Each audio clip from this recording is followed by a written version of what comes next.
chapter 8, and it's titled, It's My Money, Honey.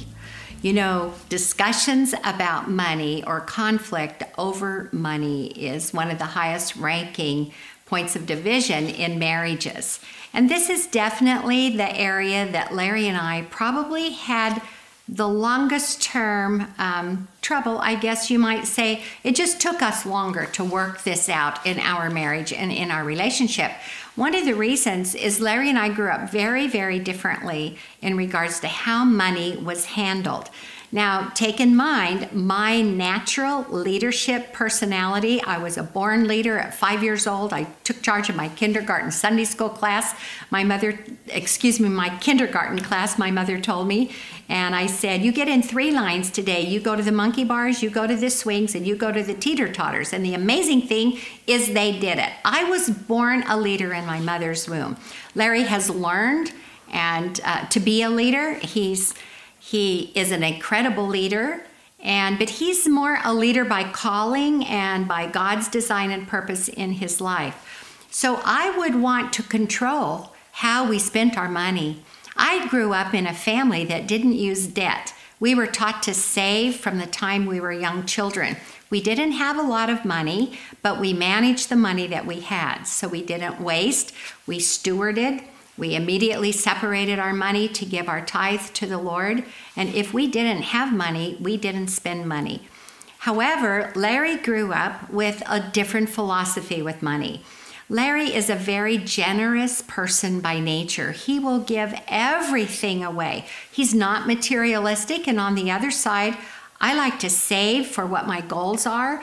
And I want nice things, and I will make a sacrifice here in order to get something nicer here. So I love to surround myself with beauty, and in order to do that, we have to have some money. Not a lot of money, but you know what I mean.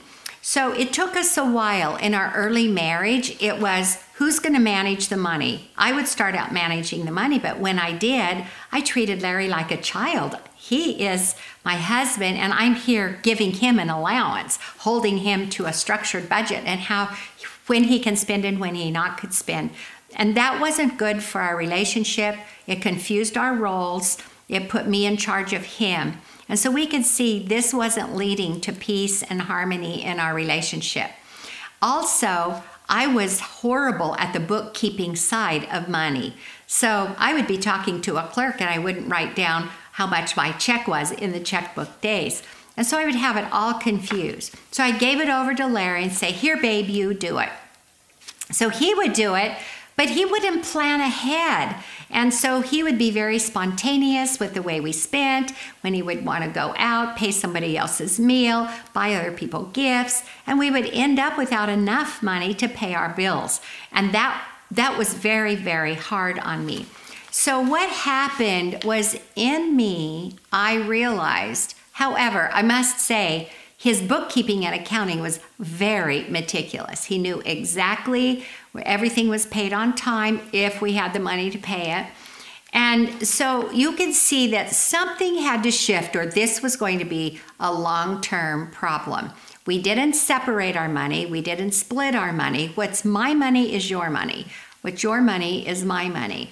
However, I, as the wife, honoring the headship of my husband, needed to come to a place of releasing control over what I thought was the better way. And so I reconciled in myself that whatever we have is enough. And I know that Larry, God will teach him, Larry will be wise with our money. I dropped my need to kind of possess the materialistic side of B, and I totally relinquished that to the Lord. And in my own heart settled that I'm going to trust my husband, and I will work and support him in the decisions that he makes.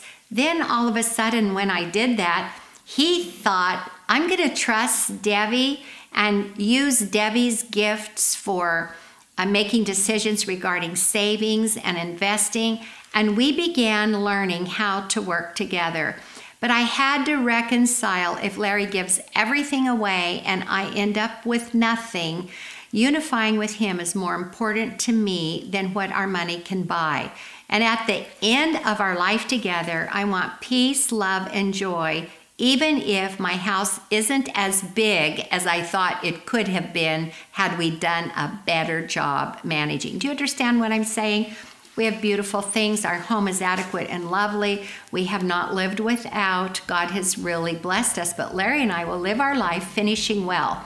It won't be with a really big bank account, but it will be with peace and harmony between us and a lot of wonderful memories of the people that we have blessed because of His generosity. So don't let money become a dividing point between you, because what's yours is mine and what mine is yours. Unify in this area.